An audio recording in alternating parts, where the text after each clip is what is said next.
அனைவருக்கும் வணக்கம். நான் உங்கள் ஜோதிட சதா.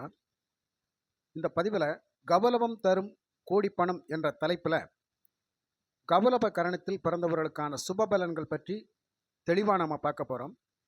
கௌரவ கரணத்தில் பிறந்த நண்பர்களே, சகோதர சகோதரிகளை பதிவை ஸ்கிப் பண்ணாமல் பாருங்கள். அப்போ தான் உங்களுக்கான கௌரவ கரணத்திற்கான விளக்கங்கள் என்ன, அந்த கரணத்தில் பிறந்ததுனால நமக்கு என்ன ஆதாயம், நமக்கு என்ன பலன், நாம் எப்படி வாழ்ந்துகிட்டு இருக்கிறோம், இனிமேல் எப்படி வாழ்வோம் அப்படிங்கிறத நீங்கள் கண்டிப்பாக தெரிஞ்சுக்கலாம். புரியுதுங்களா? அதனால் அந்த பதிவை ஸ்கிப் பண்ணாமல் பாருங்கள். புதுசாக நம்ம சேனலை பார்க்குறவங்களா இருந்தால் சப்ஸ்கிரைப் பண்ணி உள்ளே வாங்க. வாழ்க்கையில் முன்னேறதுக்கு 1000 வழி இருக்கும். அந்த 1000 வழிகளில் ஏதாவது ஒரு வழியில் போனால் கண்டிப்பாக அது ஒரு நமக்கு சாதக பாதகமான சூழ்நிலையாக கூட இருக்கலாம். பட் அந்த வழியே நமக்கு சிறப்பான வழினா அது நமக்கு சாதகமாக தான் இருக்கும். அந்த வகையில் ஒருத்தர் கௌரவ கரணத்தில் பிறந்துட்டு நான் கஷ்டப்பட்டுட்டு இருக்கிறேன், நான் தொழிலில் நஷ்டப்பட்டுட்டு இருக்கிறேன், ஒவ்வொரு நாளும் வாழ்க்கையில் ஒரு பெரிய போராட்டமாக இருக்குது, ஏன் இந்த வாழ்க்கை வாழ்கிறோன்னு கூட எனக்கு கஷ்டமாக இருக்குது, அப்படியெல்லாம் நான் சில பிரச்சனைகளை நான் சந்திச்சுக்கிட்டு இருக்கிறேன், பொருளாதார ரீதியாக நான் ரொம்ப பின்னடைவில் இருக்கிறேன், சமூகத்தில் ஒரு நல்ல அந்தஸ்து மதிப்பு மரியாதை இல்லாமல் நான் வாழ்ந்துகிட்டு இருக்கிறேன், இதெல்லாம் எனக்கு கிடைக்க மாட்டேங்குது, நான் தேடி போனாலும் கூட அது நமக்கு பாதகமான சூழ்நிலையில் தான் இருக்குது, அப்படி ஒரு சூழ்நிலை என்னால் வாழ முடியல, என்ன பிரச்சனை எனக்கே தெரியல அப்படிங்கிற மாதிரிலாம் நீங்கள் ஒரு டவுட்டில் இருந்தீங்க அப்படின்னு சொன்னால் இந்த பதிவை நீங்கள் விடாமல் பாருங்கள்.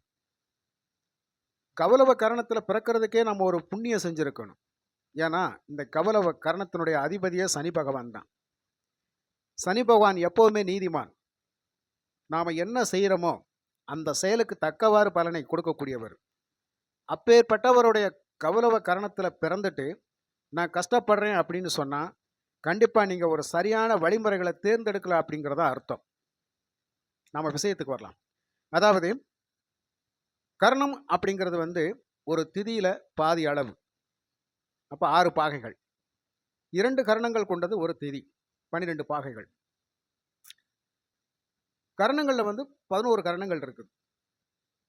பபகரணம், பாலபகரணம், கௌரவ கரணம், தைதுளை கரணம், கரசை கரணம், வனிசை கரணம், பத்திரை கரணம், சகுனி கரணம், சதுஷ்பாத கரணம், நாகவம் கரணம், கிம்ஸ்துக்கணம் கரணம். ஆக 11 கரணங்கள். இந்த 11 கரணங்களில் 3ஆவதாக வரக்கூடியது தான் இந்த கௌரவ கரணம்.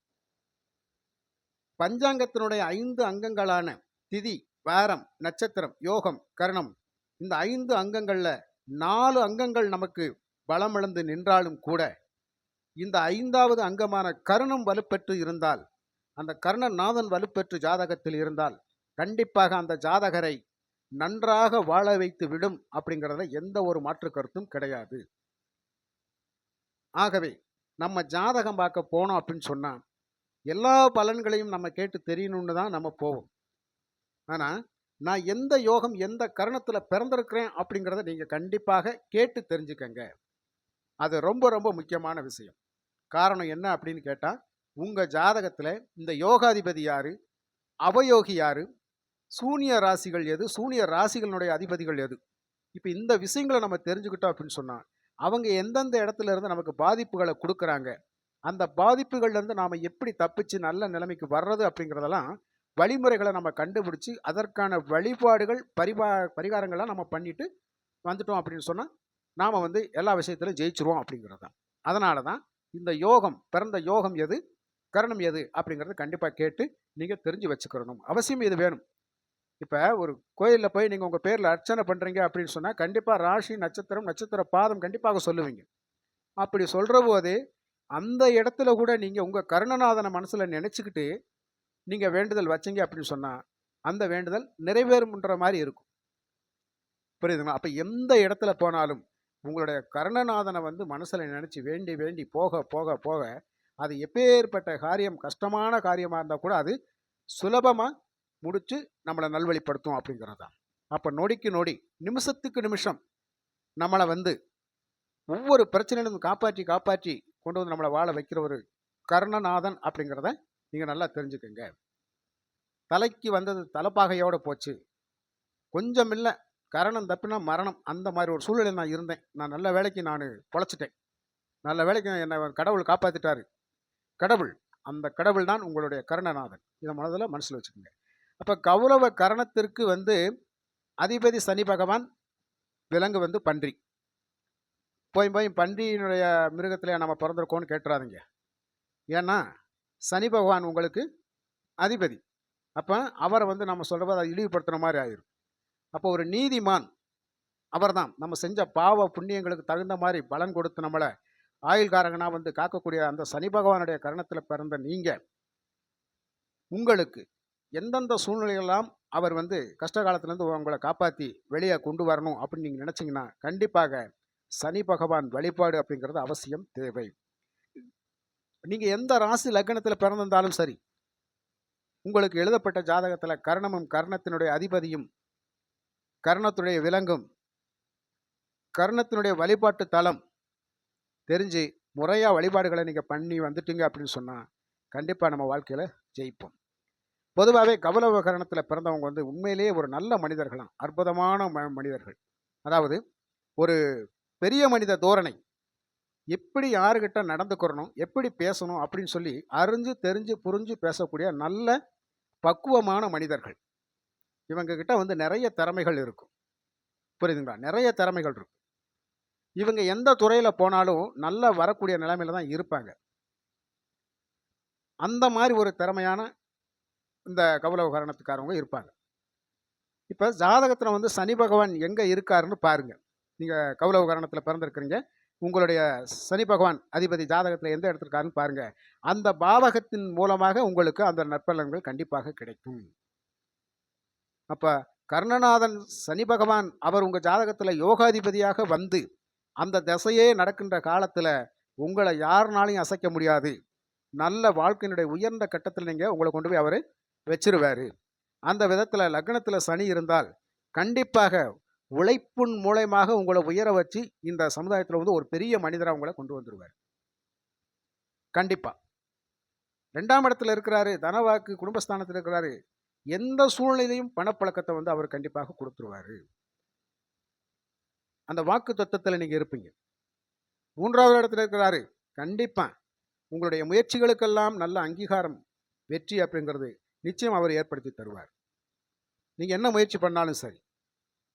4ஆவது வீட்டில் இருக்கிறாரு, கண்டிப்பாக வண்டி வாகனங்கள் சம்மந்தப்பட்ட விஷயங்கள் எல்லாமே, வீடு சம்மந்தப்பட்ட விஷயங்கள் எல்லாமே, நிலம் சம்மந்தப்பட்ட விஷயங்கள் எல்லாமே உங்களுக்கு அற்புதமான நல்ல பலன்களை அவர் கொடுத்துருவார். அப்போ சுகபோகமான வாழ்க்கை அப்படிங்கிறது கண்டிப்பாக இருக்குது அப்படிங்கிறது. அதே மாதிரி 5ல் இருக்கிறாரு, 5ல் சனி பகவான் தான் எல்லாமே லேட்டாக தான் நடக்கும். அவரே யோகாதிபதியாக வந்தால் ஃபாஸ்ட்டாகவே நடக்கும். அப்போ குலதெய்வ அனுகிரகம் அப்படிங்கிறது கண்டிப்பாக கிடைக்கும். பூர்வீக புண்ணிய சொத்துக்கள் மூலமாக உங்களுக்கு நல்ல லாபம் இருக்கும். ஒரு நல்ல மனநிலையில் சந்தோஷமாக இருக்கக்கூடிய ஒரு மனிதராக இருப்பீங்க. புத்திர பாக்கியத்துக்கு தடை இருக்குமா? கண்டிப்பாக இருக்காது. அவர் யோகாதிபதி, அவர் நின்ற இடத்துல அவர் நல்ல பலனை செஞ்சே தீர்வார் அப்படிங்கிறது தான். 6வது இடத்துல இருக்கிற கடன் பிரச்சனையிலிருந்து உங்களை விடுபட வச்சிருவார். ஏன்னா நோய் எதிரி கடன் ஸ்தானத்தில் இருந்தால், உழைப்பு ஸ்தானத்தில் இருந்தால் அந்த உழைப்புக்கேற்ற வருமானம், ஊதிய உயர்வு, பதவி உயர்வெல்லாம் அவர் கண்டிப்பாக கொடுத்துருவார். கௌளவ கரணத்தில் பிறந்து அந்த கர்ணநாதன் 6ஆம் இடத்துல இருந்தால் நீங்கள் கவலையே விட்டுருங்க. எப்பேற்பட்ட கடன்லேருந்து நீங்கள் மீண்டு வந்துடுவீங்க. அதுக்கான வழி கிடைச்சிரும். அவர் உருவாக்கி கொடுத்துருவார். 7ஆம் இடத்துல இருக்கிறாரு, லைஃப் பார்ட்னர், நண்பர்கள், கூட்டாளிகள், கூட்டு தொழில் சம்மந்தப்பட்ட விஷயங்கள் எல்லாமே சிறப்பாக செயல்படுத்தி கொடுப்பார். இந்த கணவன் மனைவி அப்படிங்கிற ரொம்ப ஒற்றுமையாக இருக்கக்கூடிய ஒரு அமைப்பெல்லாம் இந்த இடத்துல வந்துடும். 7ல் சனி இருக்குது, அவ்வளோதான். ஜாதகருக்கு கல்யாணம் முடிகிறது ரொம்ப கஷ்டம்ப்பா. ஜாதகருக்கு நல்ல பொண்ணாக கிடைக்குமா? வயசில் மூத்தவங்களா இருப்பாங்களா? இடம் அதெல்லாம் தேவையே கிடையாது. 7ல் சனி, அவர் யோகாதிபதி, அவர் கர்ணத்தினுடைய அதிபதி. கவலையை விட்டுருங்க. மனைவியின் மூலயமாக நீங்கள் வரக்கூடிய சொத்துக்களை நீங்கள் அனுபவிப்பீங்க. அவங்க மூலமாக நல்ல வருமானம் கிடைக்கும். புரியுதுங்களா? அப்போ உங்களுக்கு நல்ல வேலைக்கு போய் சம்பாதிச்சு போடுற மனைவி கிடைப்பாங்க. 8ல் சனி, ஆயுள்காரகன், பலமாக இருப்பார். அவரே யோகாதிபதி, அவரே கர்ணாதிபதி. என்ன கவலை? தீர்க்க ஆயுள். வம்பு வழக்கு, கோர்ட்டு கேஸு, எந்த வில்லங்கமும் வராது. எதில் போனாலும் நீங்கள் கண்டிப்பாக ஜெயிப்பீங்க. 9ஆம் இடத்துல இருக்கிறாரு, பாக்கியஸ்தானம். எதெல்லாம் நமக்கு கிடைக்கும், என்னென்ன பாக்கியங்களாம் நமக்கு கிடைக்கும்னு நினைக்கிறோமோ அந்த பாக்கியங்களாம் அவர் கொடுப்பார். சகல ஐஸ்வர்யங்களும் வேணும். தந்தை மற்றும் தந்தை வழி உறவுகள் மூலமாக நல்ல ஆதாயம் அப்படிங்கிறது கண்டிப்பாக இருக்கும். வெளிநாட்டு தொடர்புகளெல்லாம் கண்டிப்பாக ஏற்படுத்தி கொடுப்பார். புரியுதுங்களா? 10ல் சனி சொல்லவே வேண்டாம். 10ஆம் இடத்துல தொழில் ஸ்தானம் அப்படிங்கிறது வலிமையாக இருக்கும்.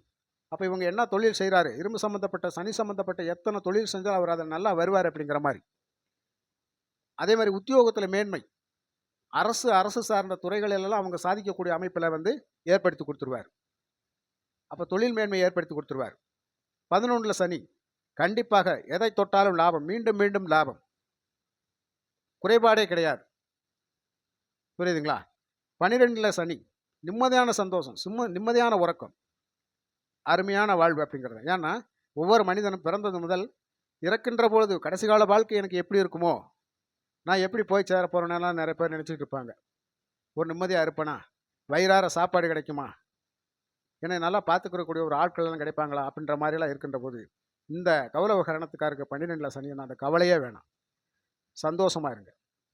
ஆக ஜாதகத்தில் கர்ணநாதன் பலம் பெற்று இருந்தால் இது ஒன்று போதும். இந்த கௌரவ கரணத்தினுடைய அதிபகவான் அவர் நல்லா இருந்துட்டாருன்னா அதன் மூலமாக கண்டிப்பாக சிறப்பான பலன்கள் உங்களுக்கு கிடைச்சே தீரும். அதே மாதிரி பூஷம், அனுஷம், உத்திரட்டாதி இந்த 3 நட்சத்திரங்களில் நீங்கள் எந்த காரியம் செஞ்சாலும் அந்த காரியமும் சிறப்பாக இருக்கும். எந்த வேலை செஞ்சாலும், எந்த முயற்சி செஞ்சாலும் அந்த முயற்சிகளுக்கு நல்ல அங்கீகாரம் கண்டிப்பாக கிடைக்கும். புரியுதுங்களா? அப்போ இந்த கர்ணநாதருக்கு மிகவும் பிரசித்தி பெற்ற ஆலயம் அப்படின்னு எதுன்னு கேட்டால், தஞ்சாவூர் மாவட்டம் திருவையாற்றிலிருந்து திருக்கூடலூர் பக்கத்தில் அமைந்துள்ள ஆடுதுறை பெருமாள் ஆலயம். இவங்க இங்கே போயிட்டு வந்தாங்கன்னா அவங்க கர்ணநாதன் மேலும் மேலும் பலம் பெறுவார். பொதுவாகவே வராகி அம்மனை கும்பிடுறது வந்து ரொம்ப ரொம்ப விசேஷமான பலனை இவங்களுக்கு கொடுக்கும். அதே மாதிரி இதுக்கப்புறமா வந்து வடலூருக்கு பக்கம் இருக்கின்ற ஸ்ரீ முஷ்ணம் பூவராக பெருமாள் ஆலயம் அப்படிங்கன்னு ஒன்று இருக்குது. அங்கே போயிட்டு வந்தாலும் அவங்களுக்கு சிறப்பான பலன் கண்டிப்பாக கிடைக்கும். புரியுதுங்களா? அப்போ நீங்கள் வந்து ஒரு இப்போ சாமி கும்பிட்றோம், தூபம் போடுறோம் அப்படின்னா அந்த சாம்பிராணியோடு சேர்ந்து வில்வ பொடி போட்டு நீங்கள் அன்னைக்கு அந்த பூஜையை செஞ்சீங்க, அந்த சாம்பிராணி புகை போட்டீங்க அப்படின்னு சொன்னால் அருமையாக இருக்கும். எதிர்மறையான சக்திகள் வீட்டில் இருந்தால் அந்த ஆற்றல் எல்லாம் காலியாகி நல்ல ஒரு ஒரு நல்ல சக்தி வந்து நமக்கு வீட்டுக்கு கிடைக்கும். அப்போ எதிர்மறையான ஆற்றல்கள் விலகும். நீங்கள் அந்த மாதிரி வந்து செஞ்சு பாருங்கள். சரிங்களா? அதே மாதிரி நீங்கள் பேங்கில் அக்கௌண்ட் வைக்கணும், பணம் சம்மந்தப்பட்ட எந்த விஷயம்னாலும் சரி, இந்த கௌரவ கரணம் வர்ற நாளில் நீங்கள் அந்த கௌரவ கரணத்தில் நீங்கள் செஞ்சிட்டீங்க அப்படின்னு சொன்னால் மேலும் மேலும் பேங்கில் வந்து பணம் சேர்க்கை அதிகமாகத்தான் போய்க்காம தவிர குறைவாகாது. அதுக்கு இது ஒரு அற்புதமான கரணம். புரியுதுங்களா? அதுக்கப்புறமா இன்னொரு முக்கியமான விஷயம் என்னன்னு கேட்டால், திருதியை திதி, ரோகிணி நட்சத்திரம், சனிக்கிழமையில் கௌரவ கரணம் வர்ற போது அந்த நாளில் நீங்கள் ஏதாவது ஒரு வீட்டுக்கு தேவையான பொருள், ஏதாவது ஒரு முக்கியமான பொருள் வாங்குகிறோம், என்ன வாங்கினாலும் சரி, அது அந்த எதை நினச்சி என்ன தேவைக்காக நீங்கள் வாங்குறீங்களோ அந்த பொருள் மீண்டும் மீண்டும் நமக்கு கிடைக்கக்கூடிய அதிபயங்கரமான வளர்ச்சியாக இருக்கும். அது நீண்ட நாள் உழைக்கக்கூடியதாகவும் இருக்கும். அந்த மாதிரிலாம் இந்த கருணத்திற்கு பவர் இருக்குது. அதே மாதிரி இன்னும் தாண்டி இன்னொரு முக்கியமான விஷயம் என்னன்னு கேட்டால், இப்போ குழந்தை பாக்கியம் இல்லாமல் ரொம்ப நாளாக கோயில்கோளாக வேண்டிக்கிட்டு இருக்கிறாங்க அப்படின்னு சொன்னால் அவங்க வந்து இவங்ககிட்ட வந்து ஒரு பரிகாரம் என்னென்னா, இவங்ககிட்ட வந்து ஒரு வாக்கு வாங்கிக்கலாம். இந்த கௌரவ கரணத்தில் பிறந்தவங்க வந்து ஒரு வாக்கு கொடுத்தாங்கன்னு வச்சுக்கோங்க, உங்களுக்கு கண்டிப்பாக அந்த குழந்தை பாக்கியம் கிடைக்கும், புத்திர பாக்கியம் கிடைக்கும் அப்படின்னு சொல்லி இவங்ககிட்ட ஒரு வாக்கு வாங்கினா அந்த வாக்கு பலிக்கும். அப்படி அப்போ இவங்க என்னது, இவங்க சொல்கிற வாக்கு பலிக்கும். இப்போ வாக்கு சித்தம் உள்ளவர்கள் அந்த மாதிரியான யோகத்தில் சக்தியில் பிறக்கக்கூடியதான் இந்த கரணத்துக்கு கௌரவ கரணத்தில் பிறக்கின்றவங்க. இன்னும் நல்லா வலுப்பெறணும், கர்ணநாதனை இன்னும் வலுப்படுத்தணும் அப்படின்னு தான் கண்டிப்பாக உணவு, உடை, மற்றபடி இந்த செருப்பு, அதாவது வேலை செய்கிறவங்களுக்கு ரொம்ப வெயில் எல்லாம் கஷ்டப்பட்டு வேலை செஞ்சுட்டு இருக்கிறாங்க, காலில் செருப்பு கூட இல்லாமல் இருக்கிறாங்க அப்படின்ற மாதிரிலாம் இருக்கிறவங்களுக்கு ஒரு சாப்பாடு, மதிய சாப்பாடு இந்த மாதிரி வாங்கி கொடுக்கறது, செருப்பு வாங்கி கொடுக்கறது, இதெல்லாம் நீங்கள் செஞ்சீங்கன்னா இன்னும் கர்ணநாதன் பலப்படுவார். ஏன்னா உழைக்கக்கூடியவங்களை வந்து நம்ம ஆதரித்து வைக்கிறது. சனி பகவான் உழைப்பாளி இல்லையா, உழைப்பு கிரகம். அந்த உழைப்பாளிகளை நீங்கள் ஆதரிக்க நீங்கள் மேலும் மேலும் முன்னேறிக்கிட்டு போயிட்டே இருப்பீங்க. இதுதான் கௌரவ கரணத்தினுடைய முக்கியமான விஷயங்கள். நண்பர்களே, கௌரவ கரணத்தில் பிறந்தவங்க இங்கே கவலையே விட்டு தள்ளுங்க. சின்ன சின்ன பரிகாரங்கள் மட்டும்தான், இதெல்லாம் செஞ்சுக்கிட்டீங்க அப்படின்னு சொன்னால் சனி பகவான் மேலும் மேலும் வலுப்பெற்று வாழ்க்கையில் நடக்கிற எல்லா எதிர்மறையான பிரச்சனைகளிலிருந்து உங்களை விடுபட வைப்பார். உங்களை கட்டி காப்பாற்றுவார் அப்படிங்கிறது எந்த ஒரு மாற்று கருத்தும் இல்லை. அதே மாதிரி இவங்க வந்து இந்த பன்றியினுடைய உருவப்படத்தை நீங்கள் வந்து ஏதாவது ஒரு சின்ன ஃபோட்டோவாக உங்கள் பர்ஸு இந்த மாதிரி மணி பர்ஸில் இருக்க வச்சுக்கிறது, ஒரு பேக்கில் வச்சுக்கிறது. ஏன்னா இது வந்து விலங்கு வந்து நமக்கு பார்க்குறதுக்கு ஒரு மாதிரியா தெரிஞ்சாலும் இதுதான் உங்களுக்கு கடவுள். அதை நீங்கள் வந்து முறையாக கண்டிப்பாக நல்ல மனசோட ஏற்று நீங்கள் வச்சுக்கிட்டீங்க அப்படின்னு சொன்னால் அதுதான் உங்களுக்கு யோகத்தை தரும். புரியுதுங்களா? அப்போ அந்த விலங்கினுடைய படம் நமக்கு இருக்கலாம். இல்லை, வாராகி அம்மனுடைய படத்தை நம்ம வந்து கையில் வச்சுக்கலாம். சரிங்களா? பர்ஸ்லையோ அதிலே ஒன்று வச்சு நம்ம வழிபட்டோம்னா சிறப்பான பலன்கள் கண்டிப்பாக நடக்க. கரணத்தில் பிறந்த நண்பர்களே, பதிவை மீண்டும் கூட ஒரு தடவை போட்டு கேட்டு பார்த்து அதற்கான பரிகாரங்கள் வழிமுறைகளை நீங்கள் கண்டிப்பாக கையாளுங்க. நல்ல பலனே கிடைக்கும். மற்றும் ஒரு நல்ல பதிவில் நான் உங்களை சந்திக்கின்றேன். நன்றி, வணக்கம்.